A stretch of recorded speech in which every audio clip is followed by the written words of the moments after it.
Hello guys, আমি Vaishali. Welcome back to my new another video. তো guys দেখো, এটা হচ্ছে গিয়ে আমি অফিসে খেয়ে যাব, তো সেই জন্য একটুখানি এগরোল টাইপের করছিলাম। এবার সকলে বলবে সকালবেলা এগরোল, তো না, ঠিক এগরোল টাইপের করছি বললাম, কিন্তু সকালবেলা দেখলাম কালকে রাতে একটা রুটি আর কি বেঁচে আছে, তো সেই রুটিটা তো আর ফেলে দেওয়া যায় না, তাই না? তো আমি করলাম দুটো ডিম, এখানে দুটো ডিম আছে, দুটো ডিম আমি এরকম অমলেটের মতন ছড়িয়ে দিয়েছি তাওয়াতে। এবার আমি রুটিটাকে না একটুখানি বাটার দিয়ে নিয়েছিলাম, যেহেতু রুটিটা ফোল্ড করা ছিল, দেখো একটু মাঝখান দিয়ে ছিঁড়ে গেছে। তো যাই হোক, আমি কোনো খাবার জিনিসই না ফেলে দেওয়াটা ঠিক পছন্দ করি না, কারণ অনেকেই এরকম খেতে পারে না, রয়েছে আমাদের। তো আমি দেখো রুটিটা দিয়ে নিলাম, রুটিটা দিয়ে আমাকে এবার এটাকে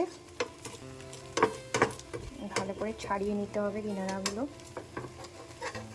তারপরে আমি একটু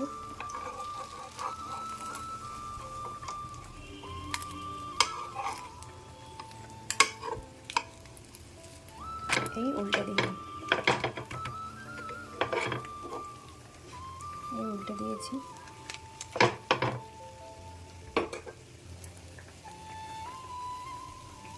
দেখো এখানে আমি রান্নাও হচ্ছে আমার, এখানে আমি পমফ্রেট মাছের ঝোল করছিলাম। এই রান্নাটা হয়ে গেছে, কারণ এই রেসিপিটা তোমাদের সঙ্গে আগে আমি শেয়ার করেছি অনেকবার।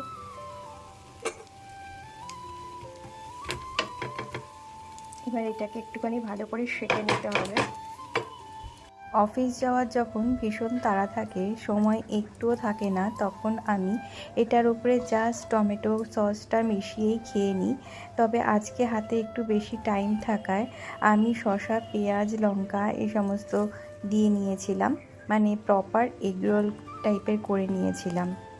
টমেটো কেচাপও অ্যাড করেছি সামান্য পরিমাণ, দিয়েছি সামান্য চাট মশলা আর একটু বিট নুন দিয়ে দিয়েছি। এভাবে রুটি দিয়ে এগরোল বানিয়ে আমি প্রায়ই অফিসে যাওয়ার সময় টিফিন করে যাই। তোমরা কি কখনো ট্রাই করেছো রুটি দিয়ে এগরোল? যদি না ট্রাই করে থাকো, একবার খেয়ে রেখো, ভীষণ ভালো লাগে। অল্প তেলে বাড়ির তৈরি এই এগরোলটা কিন্তু ছোট বড় সকলেরই ভালো লাগবে।